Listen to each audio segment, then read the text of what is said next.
Hi friends, welcome back to my channel. ಮೊನ್ನೆ ನಾಗರ ಪಂಚಮಿ ಇತ್ತಲ್ಲ, ಅವತ್ತನೇ 4-5 ಥರ ನಾವು ಉಂಡೆ ಮಾಡಿದ್ವಿ. ಅದರಾಗ ಒಂದು ಕಾರ್ದನಿ ಉಂಡಿದು ಅಪ್ಲೋಡ್ ಮಾಡಿದ್ದೆ. ಇವಾಗ ಗುಳಿಗೆ ಉಂಡೆ ಹೆಂಗೆ ಮಾಡೋದಂತ ಹೇಳ್ತೀನಿ.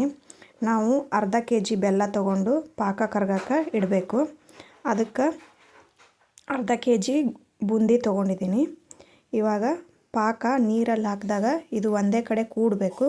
ಆವಾಗ ಪಾಕ ಬಂದಮೇಲೆ ಇದಕ್ಕೆ ಬೂಂದಿಗೆ ಆ ಪಾಕ ಹಾಕಿ ಕಲಿಸ್ಕೋಬೇಕು. ಸ್ವಲ್ಪ ಏಲಕ್ಕಿ ಪೌಡರ್ ಆ್ಯಡ್ ಮಾಡ್ತಾಯಿದ್ದೀನಿ.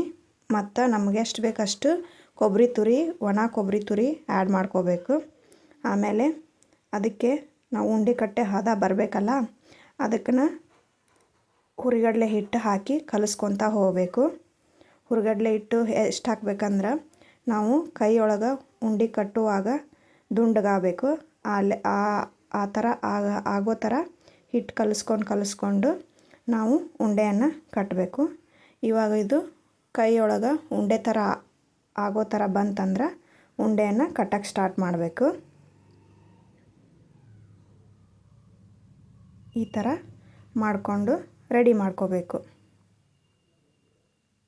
ನಾವು ಮತ್ತು ಕೈಗೆ ಡೈರೆಕ್ಟ್ ಮುಟ್ಟಬಾರ್ದು. ಸ್ವಲ್ಪ ಕೈಗೆ ಪುಟಾಣಿ ಹಿಟ್ಟು ಅಥವಾ ಹುರಿಗಡಲೆ ಹಿಟ್ಟು ಹಚ್ಕೊಂಡು ಉಂಡೆಯನ್ನು ಕಟ್ಕೋಬೇಕು. ಇವಾಗ ಬೂಂದಿ ಉಂಡೆ ಅಥವಾ ಗುಳಿಗೆ ಉಂಡೆ ರೆಡಿ.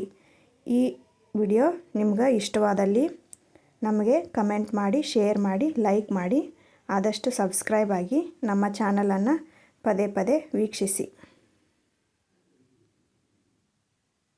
ನೋಡಿರಿ, ಈ ಥರ ಗುಳಿಗೆ ಉಂಡೆ ಕಟ್ಟಬೇಕು.